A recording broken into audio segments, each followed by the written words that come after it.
Hello there, audience, and I hope you're in for a long episode today. Welcome back to the 13th episode of the YouTube show and companion podcast, Too Long Didn't Scroll, the show you can use to get started on your day instead of endlessly scrolling through your newsfeed. Scroll back and forth through the catalog on YouTube or other podcast apps like Google Podcasts, Apple Podcasts, Spotify, Amazon Music, and more to find out what happened on any particular day since January 20th, 2023. Let us start off the events of February the 1st, 2023, in the country of the Democratic Republic of the Congo, or the DRC. The country is currently in the midst of an insurgency instigated by the M23 or March 23rd movement, composed of the so-called Congolese Revolutionary Army and many ethnic Tutsi fighters in the eastern regions of the country. Several offenses and threats to the country's stability have come out as a result of a recent offensive in the north region of North Kivu, which has caused the displacement of tens of thousands of civilians, and as of today, the M23 Movement and DRC armies have reported that the town of Kitshanga in North Kivu has been taken, and DRC has withdrawn after several days of fierce fighting. DRC officials have confirmed their withdrawal from the town, claiming that such a move was done in order to protect the lives of civilians in the area,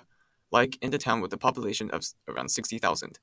The current iteration of the insurgencies, with the potential support of DRC rival Rwanda in the eastern DRC, have been ongoing since March of 2022, killing thousands of soldiers and displacing tens of thousands of civilians to different countries.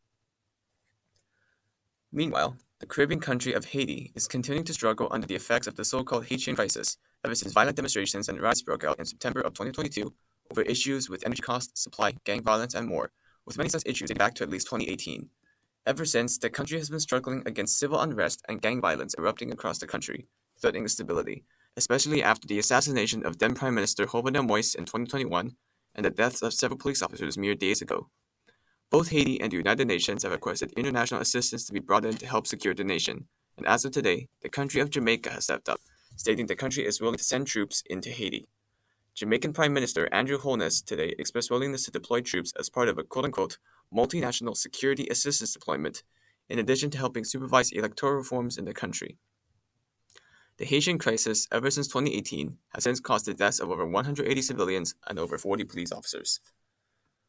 Moving across the world to Southeast Asia, the country of Myanmar, which has been under a military junta government since February of 2021, during which the Tatmadaw, Myanmar's armed forces, stormed the capital of Naypyidaw and seized power, deposing the former leaders and placing General Min Aung Hlaing as Myanmar's head of state over claims of a fraudulent election.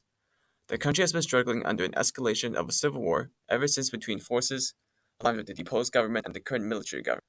As of today, around the one-year anniversary of the coup d'etat, the junta appears to be doubling down on its clamp on the country, announcing that the state of emergency the country is under will be extended a further 6 months, significantly delaying any chance of elections returning to the country, as the government continues vying for control against rebels and insurgency fighters. Many, however, are protesting the junta's continued clap on the country, with closed businesses and silent protests across the country. Moving on over to the economic side of things, we now center in on the economy of the Middle Eastern country of Lebanon, which has been going through an ongoing liquidity crisis ever since the COVID-19 pandemic caused global recession and the fallout from the 2024 explosion in the capital of Beirut. The Lebanese economy has continued sliding down a trajectory into fragility ever since, in the wake of American sanctions and the recent inflation surge, causing skyrocketing unemployment, lack of food and medicine supply, and even causing hostage situations at several banks. The Lebanese pound has decreased massively in value, with some exchanges occurring at around 50,000 pounds to an American dollar. As of today, the Lebanese central bank has implemented a new measure devaluing the pound from the official rate of 1,507 pounds per dollar to 15,000 in an effort to unify the multiple exchange rates that the Lebanese pound can trade at, in accordance with the request by the International Monetary Fund. Speaking of inflation, we now move over to the United Kingdom, which is also embroiled in its own cost of living crisis spurred by the global recession and inflation surge.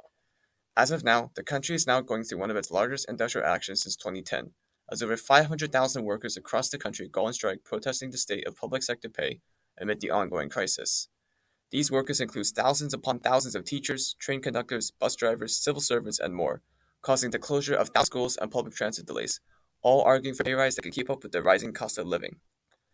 In other news, the radioactive capsule of cesium-137 that went missing in Western Australia on the 27th of January has now been found by the Australian Nuclear Science Technology Organisation and the West Australia Fire and Emergency Services, 74 kilometers or 46 miles south of Newman. The southern United States is now going through a severe ice storm, particularly in the state of Texas, where around 8 have already died as a result of heavy snow and ice. A volcano off the coast of an island in the Pacific of Vanuatu, the East Epi submarine volcanoes, has erupted for the first time since 2004, sending ash 300 feet into the air and creating a 10-kilometer danger zone around the system in one of the world's most seismically active regions. And American payment service company PayPal has announced they will be cutting around 2,000 jobs, equivalent to 7% of the entire workforce, citing the quote-unquote challenging state of the global economy.